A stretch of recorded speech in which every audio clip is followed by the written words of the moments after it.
Welcome, everyone. I'm Dick Deming. I'm Medical Director of Mercy One Cancer Center and the founder of Above and Beyond Cancer. Welcome to our weekly cancer education series. It's brought to you in part by a grant from the Iowa Oncology Society. And our guest this evening is Dr. Jeff Nichols. Jeff, welcome. Thank you. Jeff is an anesthesiologist, and for many years, he was the director of anesthesiology at Broadlawns. He's sort of retired, but is still doing anesthesia at the University of Iowa, hospitals and clinics. And he's also on the board of Above and Beyond Cancer.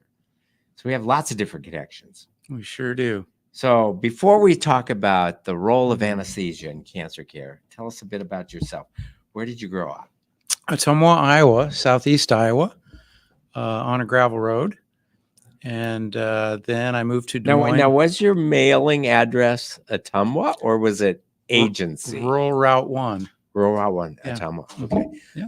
Gotcha. And you went to high school in? That was a small consolidated district south of Ottumwa until I was a sophomore. And then I moved to Des Moines and graduated from Roosevelt High School. Right, the here big in Des Moines. city. Yeah. Okay. What was your claim to fame in high school? I made the varsity wrestling team. All right. That's well at Roosevelt. Yeah. Yeah. Yeah. That's quite an accomplishment. And then how did you decide to become a doctor? My dad was a nurse anesthetist through the military pathway in the Air Force. And he went through the nursing pathway to further his anesthesia education. So I went to nursing school and planned to do the same thing, do the nurse anesthesia pathway. And then I met this beautiful young nurse at Mercy Hospital and got married. And she convinced me that I should go down the medical pathway rather than the nursing pathway. So I did the same thing. I just took a little bit longer Right. pathway. So when you went to nursing school, Mhm. it wasn't that common for a man to go to nursing school. No, our class at Grandview College was 58, and there were 4 male nursing students. So how that deciding in high school to go to become a nurse, but it was because your dad had gone that path to become what's called a nurse anesthetist, which is a word that I still struggle with. You do. Anesthetist. Anesthetist. Close enough. Say the word. Say the word. Anesthetist. Anesthetist. Mhm. That is one of the most difficult words in the English language to say. Too many S's and T's. So many people don't realize that it's kind of like being a nurse practitioner of anesthesia. They call it an advanced practice nurse, or some people call it a mid-level practitioner between typical bedside nurse and the physicians. There's a mid-level range, advanced practice nurses, PAs, and pretty much those 2 levels. So, yeah. But in the world of anesthesiology, that's been a position that's been there for decades, long before we started having nurse practitioners in other fields. Spawned out of the Vietnam War, where there were mass casualties and not enough anesthesiologists or surgical personnel to go around. So the nurses were drafted into those combat roles, and it grew from there. Gotcha. So you're going from high school to nursing school, and you're one of 4 men in a class of 58. 58. Yeah. Okay. Mhm. And then you married one of them. Mhm. Okay. And then for a while, you both practiced as nurses. Yep. I worked the night shift in the coronary care unit of Mercy for a year and a half, and then went to Drake to do my pre-med stuff, prereqs. And so I did that for a year and a half, got accepted to Des Moines University, and started there in 86 and finished in 1990. And Madonna, your wife, was working in what branch of nursing? So then she was working in the SICU unit at Mercy. And then Mercy opened their hyperbaric chamber, and she was working with that team for about a year or 2. And then she worked doing an insurance. There was a Mercy affiliated insurance company called SureCare, and she did pre-authorizations for that company until we moved to Omaha. Okay. When I started my Your residency in residency in Omaha, anesthesiology. then my training in anesthesia was at the University of Nebraska in Omaha, and she took a job at Bergen Mercy Hospital in the operating room there. So she was on the heart team. When you were in medical school at DMU, did you also work as a nurse? I did. I worked in the ER at Broadlawns for almost my full first year of medical school until I just couldn't keep up anymore. And I just focused on my studies and my wife supported me. It was a good deal. Oh, it was a great deal. I mean, for both of you. Yes. Oh, couldn't have done it without her. Maybe tell our audience how you and I first met. So I first met Dr. Deming when my wife was going through her cancer treatment. She was diagnosed with adenocarcinoma, ductal form of breast cancer, January 5th of 2011. And then went down her course of treatment with chemo, some adjuvant therapy, then her mastectomy, and then her radiation started in about September of that year. So about 9 months after she was diagnosed, we met Dr. Deming, and still vividly remember our first meeting as he introduced himself to Madonna, and I just sat in the corner and he recited her entire chart verbatim. And I was so impressed with the grasp that he had of her entire history and treatment. And I'm not sure I knew right away as I was meeting Madonna that you were a physician. Did I know? I don't think I knew. So it's always good to know your audience. And I think I knew Madonna was a nurse and you were her husband. And I don't think I knew right at the beginning before I got to know you both later during that same appointment that you were a physician. No, I know exactly when you made the connection. And that was when we were doing a yoga class after we signed up for Kilimanjaro. And you asked me what I did. And I told you, and you paused and thought, I think this guy could be useful on this trip. It was obvious. So the wheels were turning. Back up a little bit. So Madonna finished her radiation in probably November, close to Thanksgiving of 2011. And then I invited you on a little journey, Madonna and you. Yes. You're the nurse that worked for Dr. Deming, Teresa Britt, was ushering us back to the treatment room one day, and she just made an offhand comment about this trip that was upcoming that she had participated in the year before. And she said, you two would be good candidates for this, and you should really think about it. And so Madonna was very adventurous, and we invited Teresa over for dinner, and she told us all about it over dinner, and we said, sure. That was right before Thanksgiving. And what was the trip you got invited to?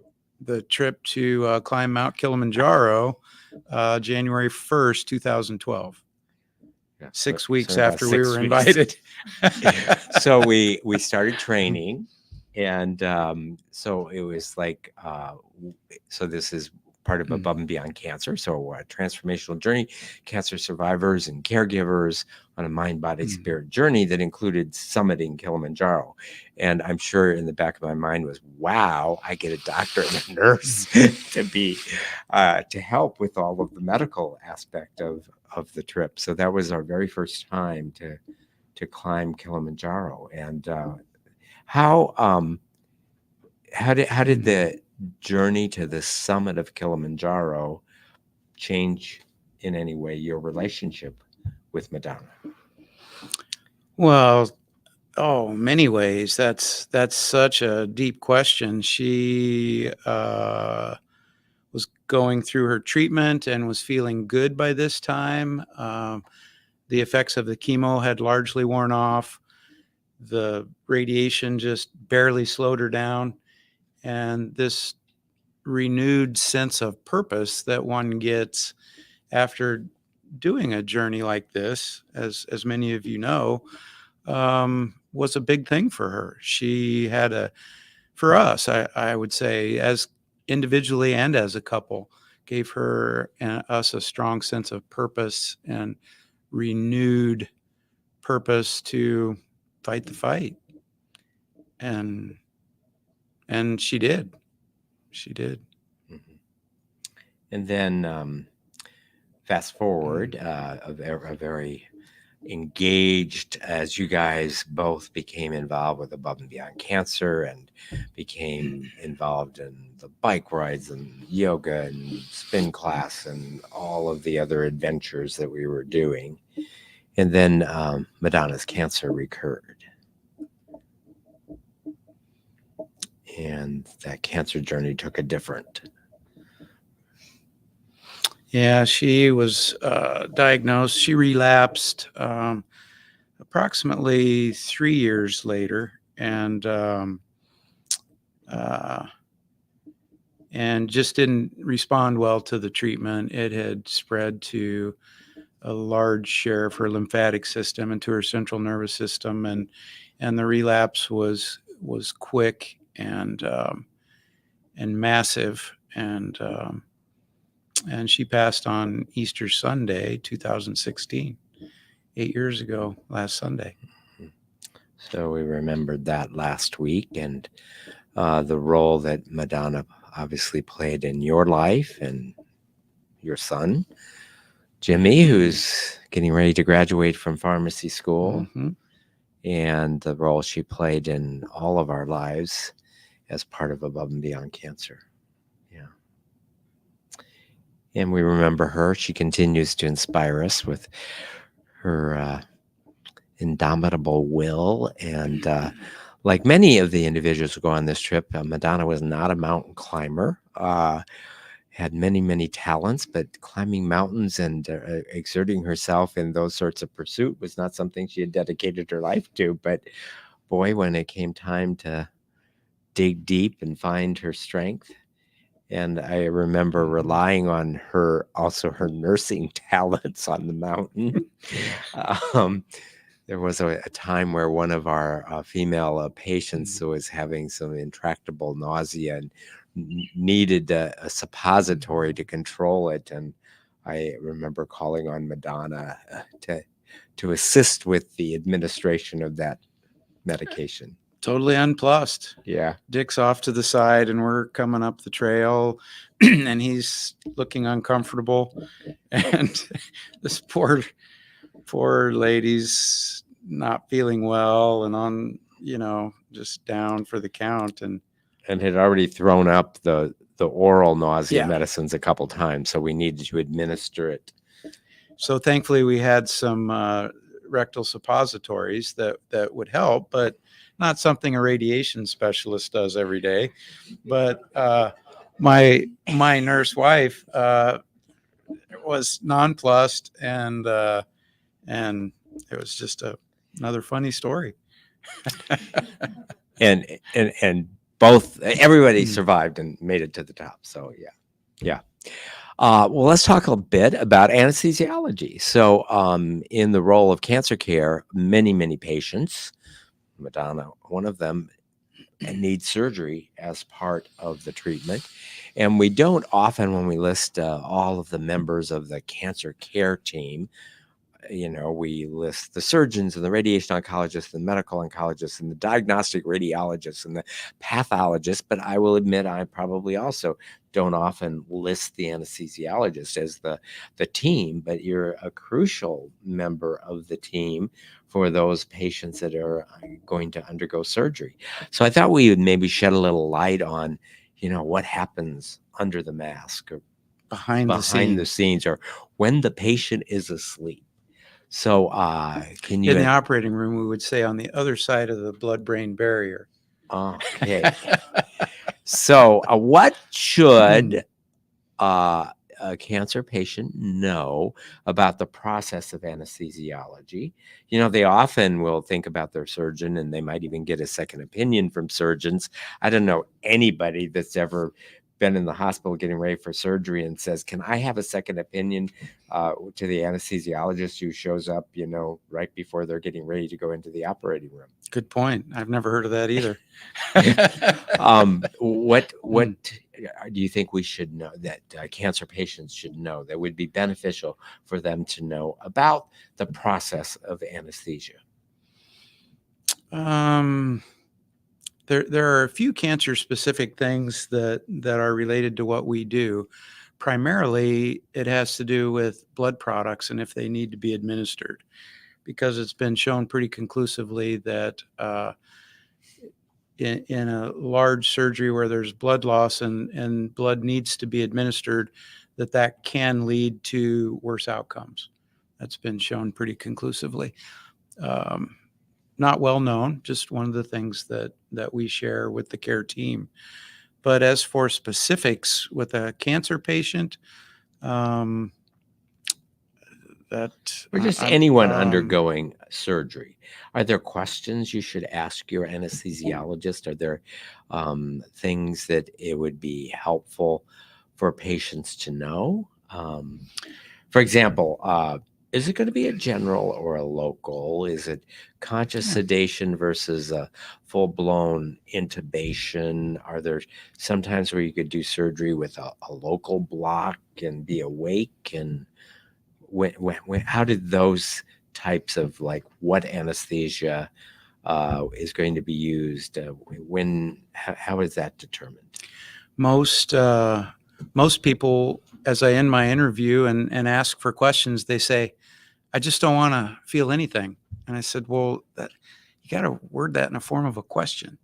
And they just, I can count on one hand the number of times I've been asked my credentials in 30 years. People are just so trusting.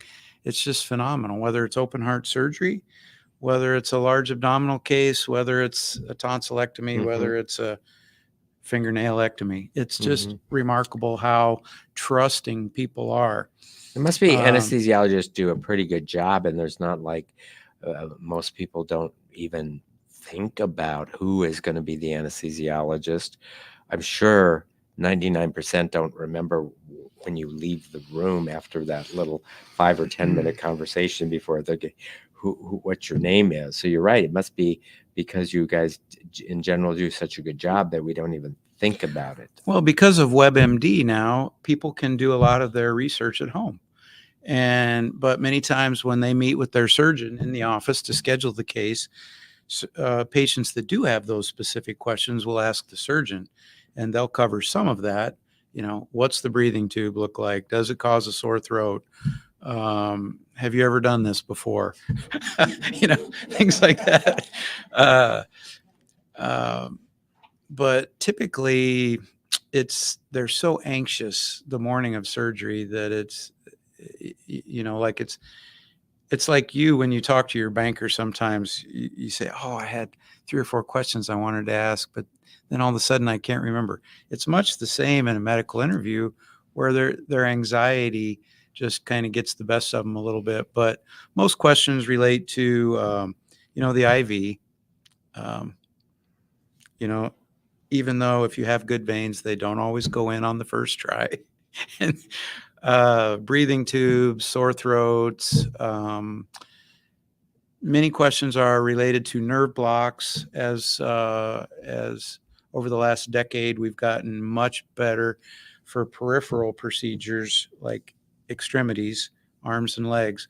We can do targeted nerve blocks and leave solution there for 18 hours, and you know, just that, so people have So less pain with the first night of gotcha. So surgery. even if somebody's going to have surgery with general anesthesia, Mm-hmm. you're not doing the nerve block so they do the surgery. You're doing the nerve block to For relieve the post-op pain pain for the pain. for the first night, Okay. and then wears off, and then they don't need a pain pill till the next day. So most times. let's say you're going to have a major surgery and it's going to be general anesthesia. So you're Mhm. going to be knocked out and you're going to be on a ventilator.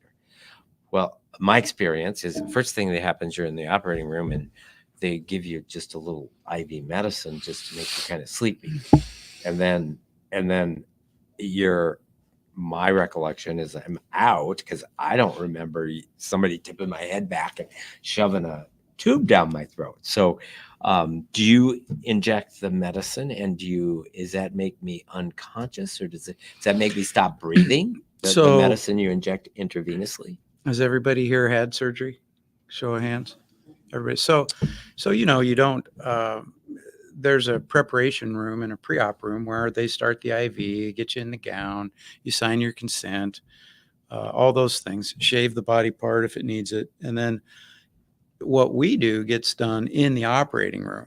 So if somebody's really nervous, we might give you a little bit of medication for the anxiety out in the pre-op holding area. But sometimes there's nobody to watch you, that can depress your respirations.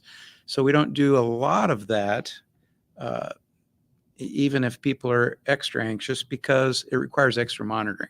So we do most of that in the operating room where it's much safer. But so there I'm laying on the table. Very, very few people remember what Dr. Deming just described. You might. The medications cause what's called retrograde amnesia, where just a little bit will make you forget the whole encounter sometimes, but not everybody. Everybody manages that differently. But then what I do is everything goes through the IV once we're in the room. So the breathing tube goes in after they're asleep. The mask goes on after you're asleep.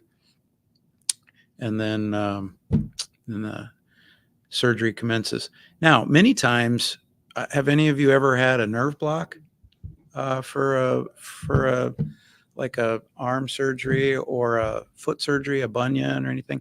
That many times now is done in the pre-op holding area just to increase the efficiency of the operation so that we don't have to take the time in the operating room.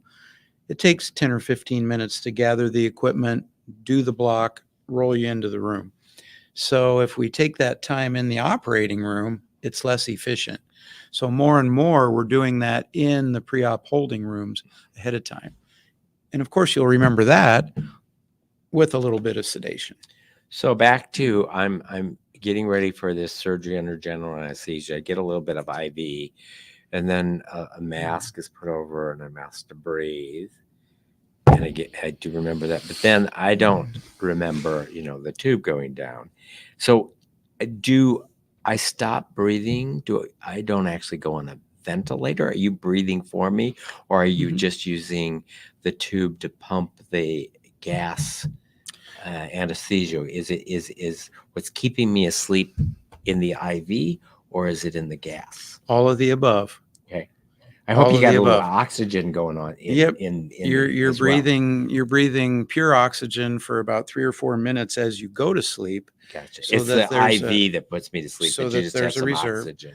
It's a combination of both. Okay. But the primary drug that creates unconsciousness is through the IV, propofol, and then the gas is an adjunct to that to speed the process, and then.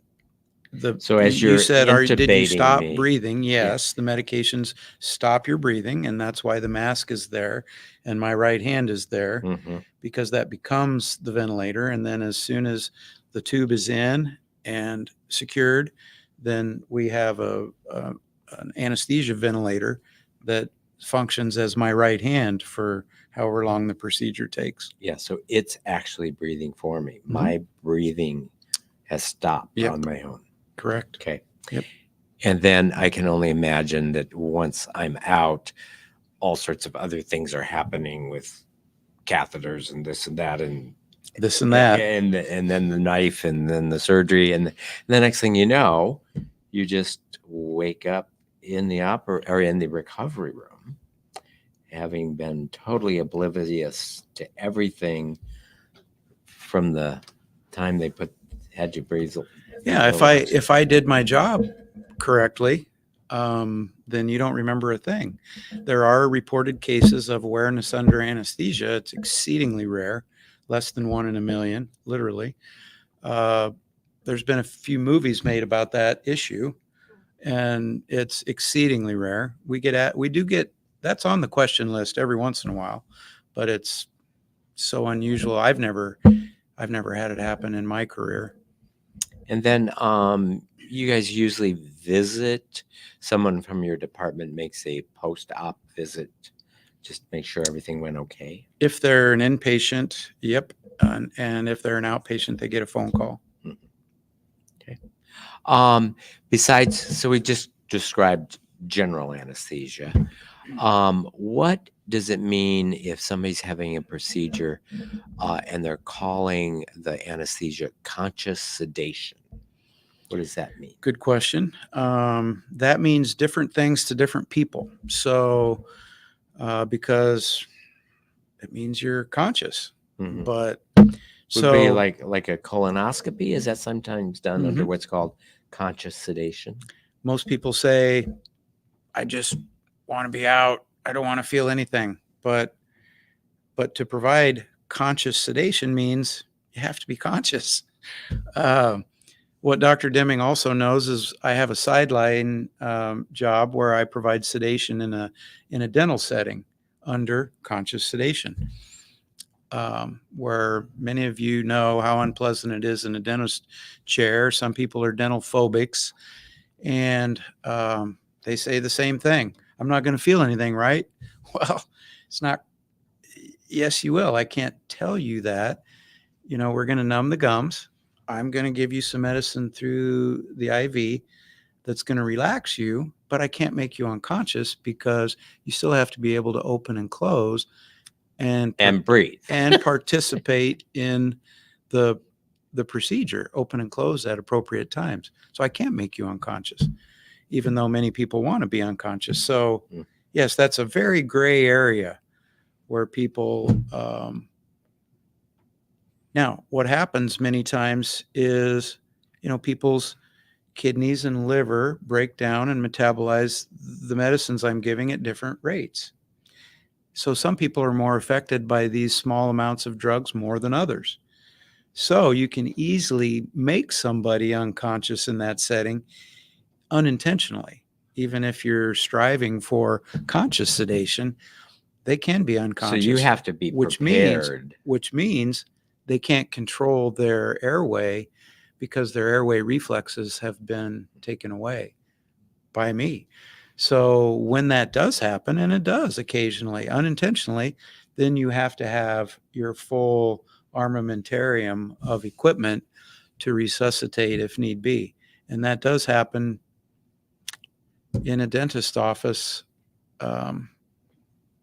more commonly than you would think. It does. 10% of the time? 1% of the time? No, under 1%. Under 1%. Yeah. Uh-huh. So if you're going to a dentist office and you're going to be doing conscious sedation all day, you do have an anesthesia machine there in case. There's not a full anesthesia machine, but we have other equipment that is similar. Rescue certainly breathing. Prepared to intubate. Yes. And use a It's called an ambu bag, and it's just a rescue breathing device, and a whole crash cart full of the medications, that we would need, IV for, heart, lung issues, and to be able to breathe while we're waiting for us, EMS to assist and transport to a hospital. It's never happened to me, but I just had lunch with my dentist provider a couple weeks ago, and every single year there's at least one major case in the news. Not in Iowa, there was this year, but somewhere in the country, those major issues do happen when they think they're just going for conscious sedation, because just a small amount of any drug we give can cause an allergic reaction, an untoward. What would be another example? Primarily allergic type reactions where their breathing stops and their blood pressure drops. And if a dentist that's trying to manage it on their own isn't trained in the airway procedures, then it can spiral quickly. But Another form of care that you may provide for cancer patients or anyone with pain is anesthesiologists tend to be the folks who run pain clinics. And there are procedures that you all do, whether it's nerve blocks or epidurals or other procedures for patients that might have pain. I know patients with a pancreas primary may have such pain that they get a block of nerves, or individuals who have spine pain might get epidurals. What is the role for these procedures, nerve blocks or pain blocks, in managing pain that might be caused by cancer? Very specialized care. I did a few of those in my training. Several months of our residency is a pain component, and that's called a celiac plexus block along the spinal cord that feeds the pancreas for pancreas surgery. But any internal organ in the belly would respond to that, or other nerves along the spinal cord, but very specialized. It requires the ability to help with the imaging, to interpret the imaging, and then be able to place the needle in the right spot, use the right medications, which are very caustic. They're not the typical local anesthetics that we would use in the operating room. They're much more caustic, and that is something that I don't do without that specialized training. So those anesthesiologists they do a full extra year fellowship in pain management, and some even more in doing these invasive pain procedures. And then individuals who might have cancer in their spine, or individuals that have a disc disease or degenerative spine disease, that's a common anatomic location for pain docs to do various forms of epidurals, or injecting of medicines, whether it's steroids or anesthetics, into or around the spine. Yes, we do that all day, every day, doing labor and delivery. An epidural is something that acts like a spinal and makes people numb from the injection site down. So it's very popular in pregnant women during labor pain. And the pain doctors use it for various ailments, whether it's in the belly, chest, lumbar spine specifically, most commonly, or lower extremity pain. Or people that have cervical neck disease can get steroid solutions in the epidural space, in the neck, in the C-spine. So any anesthesiologist can do those blocks. The more specialized pain-related, cancer-related blocks is pretty specialized. What are some of the risks, or something that people should be prepared to ask about or know? Let's say sciatica, low back pain, sciatica. What are the risks of having an epidural or a nerve block or an injection? And there's even doing sort of radio frequency ablation of nerves around the spine. Yep. Just the informed consent would include allergies to medications, any untoward effects you've ever had with injections in that area.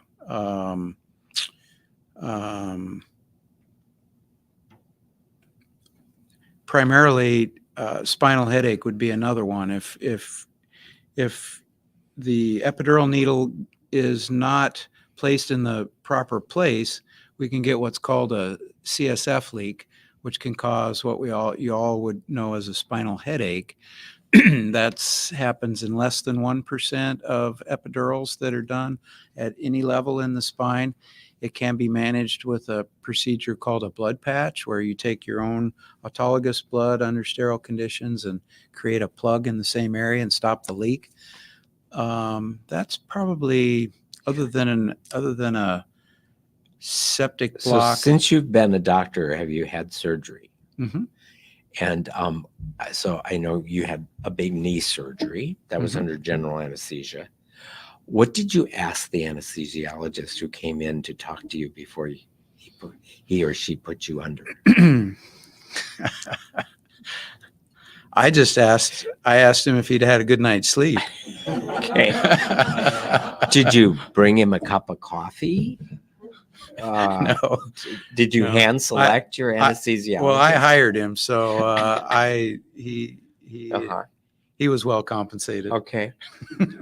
Was he nervous having an anesthesiologist as his patient? No. Okay. And then what's the relationship in the middle of a surgery? And let's say it's a big cancer surgery that's going to take 5 hours. What happens during the surgery between you and the surgeon? Do you have much communication during the surgery? Obviously, your job is to keep the patient asleep and keep the patient alive. I mean, that's really your job, right? Yeah. And then what's the give and take and the exchange? And are there ever points of contention during the procedure between the surgeon and the anesthesiologist? All good questions. If it's no names, by the way. Yes. Yeah, no HIPAA violations. If it's a belly case, many I was surgeons. concerned about the surgeon's name. Yeah, right. They need muscle relaxation if they're going to work in the belly. So The surgeon? the both. Yeah, all of the above. No. So the surgeon can operate on the belly. So they can get proper exposure of where they need to be.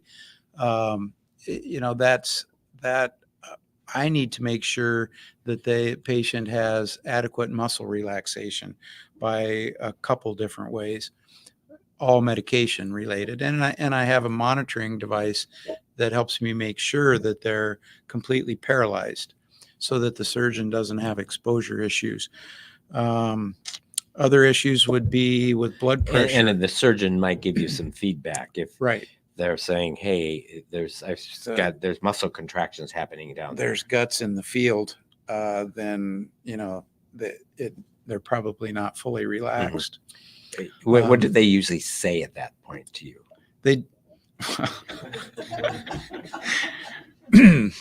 I can't say that on air. Okay. Have you ever had a surgeon throw an instrument at you? No. Okay. No. But are there the sort of buzzwords they say like? Oh yeah. Like they're tight. Hey, a little more. They're getting tight. Yeah. Okay. Yeah, and you can kind of read their body language after a while when they're looking frustrated or they ask for the music to be turned down or But another issue would be like blood pressure. For example, our job is to maintain the vitals in a safe range. Many times it might affect the procedure that the surgeon's doing. If the blood pressure is too high, then there's going to be more blood in the field or more in a joint. Say it's a knee scope, it would be bloody on their screen. That would be two examples. So they're wanting you to lower the blood pressure. Lower the blood pressure. There's a level at which you're not comfortable lowering the Of course. So you might have to negotiate this with the... Yes, you might. Because you're in charge of keeping the patient alive and not having hypoxia issues that you can't lower that below a safe level for their convenience. So those would be two of the main things that we would discuss during a case, other than tea times and things like that. Is there ever a discussion or argument over what music is playing? Like, is it automatically assumed that the surgeon gets to choose the music, not the anesthesiologist? Yes, I would say it's automatically assumed, but that doesn't mean that's how it plays out. Because who actually controls the music? Usually me. Okay, Yeah. gotcha. Yeah.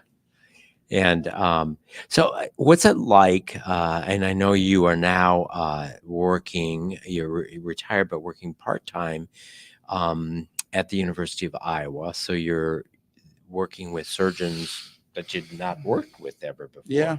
True. What's that like going into a university hospital for the first time, working with surgeons on big cases that you don't know them from?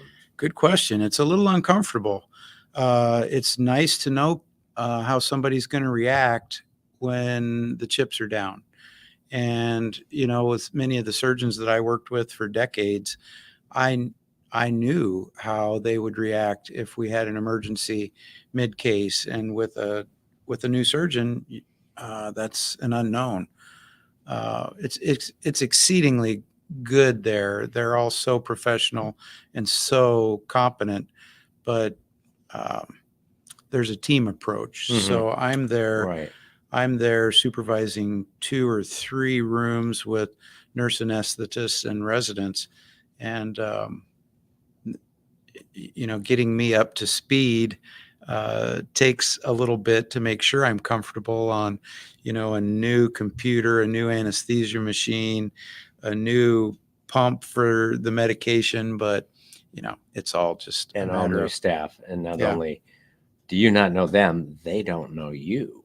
Well, actually, I have the benefit of knowing some of them because the ones that have been there more than 12 years used to rotate with me at Lutheran Hospital during their open heart rotation. Okay.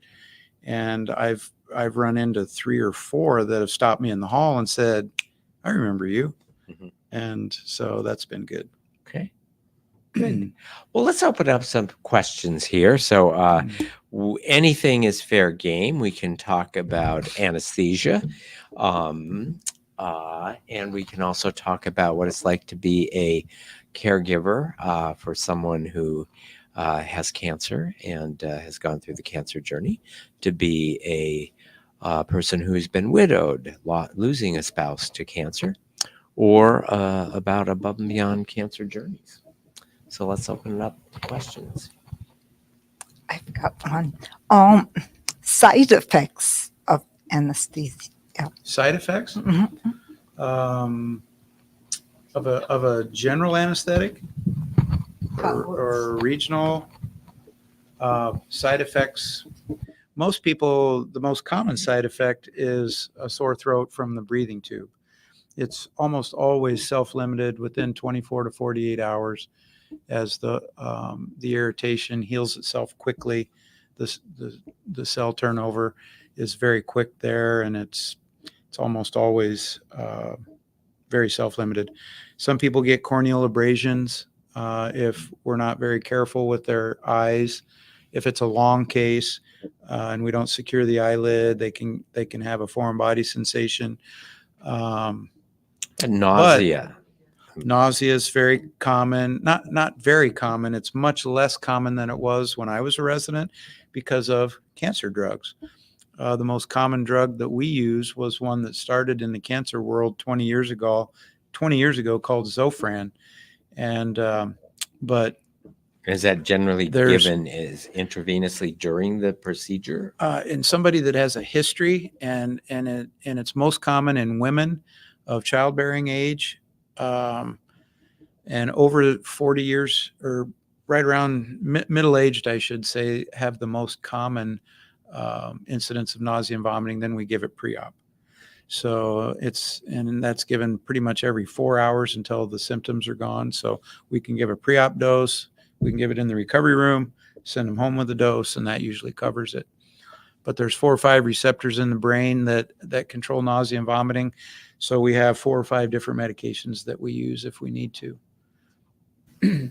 But if you've all had surgery, then you've all signed a consent form that says what are the risks of giving informed consent for general anesthesia. And as you all know, it says allergic reaction,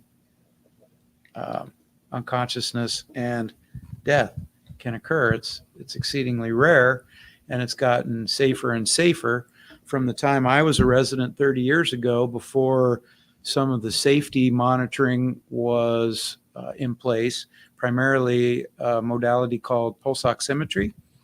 Death under anesthesia was about 1 in 200,000. Since pulse oximetry came in about 20 years ago, which is a modality that we can measure from a peripheral extremity, and it measures the oxygen content of your blood, so we can immediately recognize if the tube, many times getting the tube in the right place is not easy. And you can't always, even for somebody that does it every day under optimal conditions, it can be very difficult in somebody with a small mouth, a short, fat neck, a big, heavy beard, no ability to extend their neck, big incisors. 30 years ago, they could have it in the esophagus and not recognize it until there was already damage done. Now, with pulse oximetry, that is exceedingly uncommon.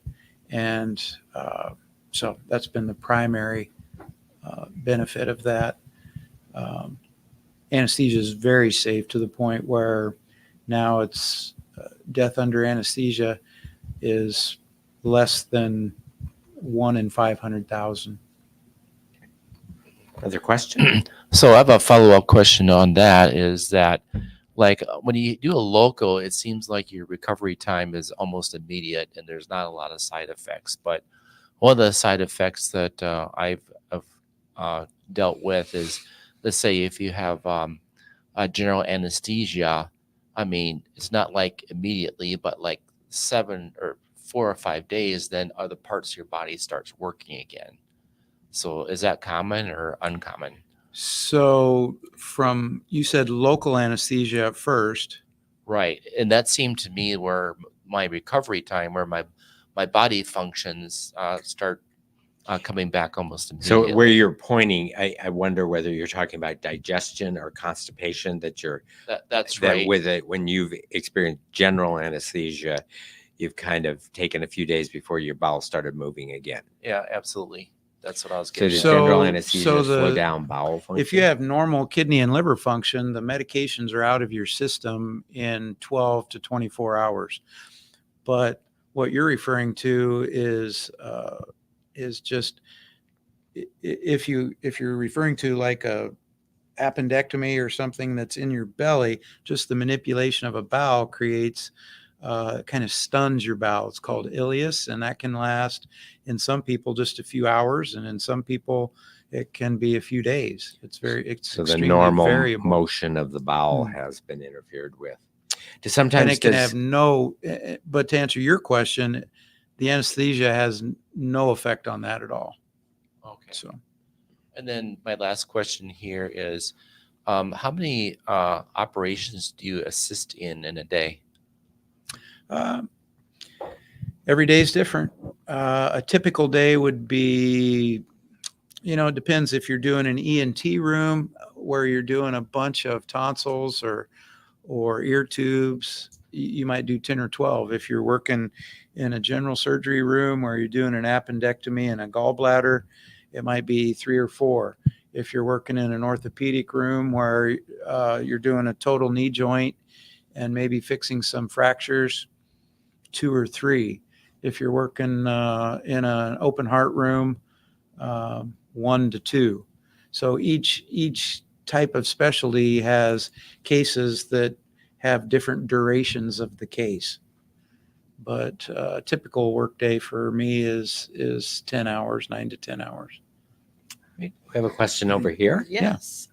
This is intriguing because I've had many surgeries of different kinds, and I've met the anesthesiologist and met all the doctors when I'm on the operating table. And so I had 5 polyps removed and all that. So I got to know, and after in the recovery room, I said, when they woke me up, I said, I know I'm okay because the other doctor told me. And they go, what are you talking about? And I said, I told him the one that was doing the surgery or removing the polyps told me everything was fine. No. So did I have a dream? Because I asked them, did I wake up in the middle of this? They said no. So is it possible I had a dream? So are you describing a colonoscopy? No, This was in an operating room? actual. In So, fact, he had to give me a patch because I tend to throw up with. scopolamine. Yeah. So what you just described, what I think happens is people wake up and they, it's at the end of the case, they're closing the wound, putting bandages on, and their first recollection is a bright light and voices, people talking, because the light is right overhead, and I've turned all the gas off and reversed many of the drugs that I've given you, and people think it's the middle of the case when it's actually the end of the case when we're wheeling you out of the room into the recovery room. But when I talk to them later, when they're wide awake, they think that they had awareness under anesthesia, and they didn't. Oh. Well, it turned out it was okay. All the Yeah. polyps were benign, but Good. it was weird. So If you're watching us live streaming, you can put your questions in the comments section. I have a couple of questions. I think I read something or heard it on the news that in rural areas, small towns, and even out in the country, there's a real problem with not having anesthesiologists often to go out with the EMTs or and how is that being rectified in Iowa, which is so full of small towns and rural? So our first line, when I was describing the staffing issues initially with mid-level providers, and Dr. Deming was talking about nurse anesthetists, that's who primarily staffs the small county hospitals in the outlying areas in most states. Now, many states manage the mid-level issue differently. In Iowa, the legislation about 15 years ago said these mid-level providers are trained sufficiently and they don't have to be directly supervised by a physician. When I came out of residency 30 years ago, I still had to directly supervise and sign every chart in every room that I supervised. Now, a nurse anesthetist can practice independently in the state of Iowa and about 20 other states where they don't have to be directly supervised by a physician. My last job at Broadlawns as the director was one of those where I'm there during the day. I have a pager, I have a cell phone. If they had an issue, they could just call me. I'm readily available most times. But many times I was doing my own case and taking care of my own patient. And so but that is such a gray area. And, but to answer your question, the mid-level pathway started to address that issue, is lack of access to care. And now what we're doing is just training more mid-level providers to deal with, because there's a lot of surgical procedures. So in Iowa, procedures. there really isn't a problem then of sometimes having to go out and not having a sufficient medical team? There just aren't enough anesthesiologists That's what I mean. to provide staffing for all the operating rooms in the okay. state of Iowa. And the other question I have is, I'm so sorry you lost your wife. That must have been terrifying, and even though you had the best medical care available. I think we all go through some tough times in life, and have you been able to kind of not turn this into a good thing, because there's nothing good about it, but have you been able to kind of go deep in yourself and I don't know how to say this. Sometimes when I've had really tough times, I kind of have to go deep in myself, and then I have to not turn it into a positive, but I have to think of positive things to get rid of the sadness. Have you found that to be helpful? Very much so. I appreciate that question. I've given that a lot of thought in the last 8 years, and it's been difficult. But out of bad comes good. And one of the best things for me is just meeting this guy and the whole organization that has sprung up out of that. Fairly recently, I've learned to do some mindful meditation, and that's helped become more introspective and dealing with making a positive out of a negative. I'm very fortunate that I have a very supportive group of friends, and I wake up in the morning, and most days I'm happy. It doesn't mean I don't get sad once in a while, but most days I can find the good things to look forward to. And Jeff, would you say that when Madonna pops up in your mind now, 8 years after her death, does that usually come with a positive feeling that you're thinking of Madonna, as opposed to just a sense of horror and loss? Some of both. I mean, Mhm. when I see her car or hear a certain song, then it's sadness, but there's so many good memories, that it's some of both. And you have so many people more in your good. life that knew Madonna Mhm. and reflect positively on what a good person she was. I would hope that when those sorts of conversations happen, everything is always bittersweet, but hopefully there's more sweetness than bitterness. Oh, And absolutely. Yeah, she was a very strong Catholic and very spiritual, and that made me want to be spiritual, even though I wasn't raised that way, or it's not an innate part of my personality. But um, that part I've struggled with, because it was very important for her.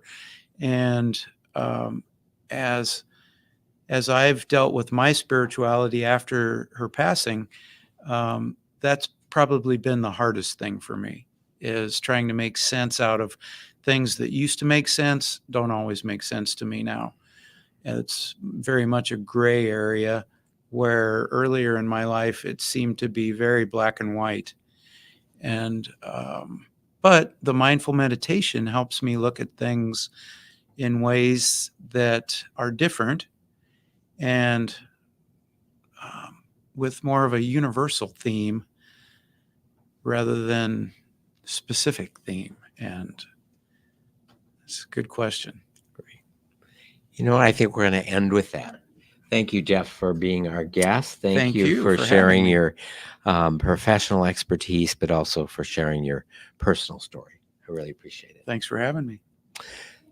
If you know someone that would benefit by watching this program, it will be available on demand beginning tomorrow at the Above and Beyond Cancer YouTube channel, and also the Mercy Cancer Center website. Thanks for joining us this evening. I hope you'll join us again next week. Thanks, everyone.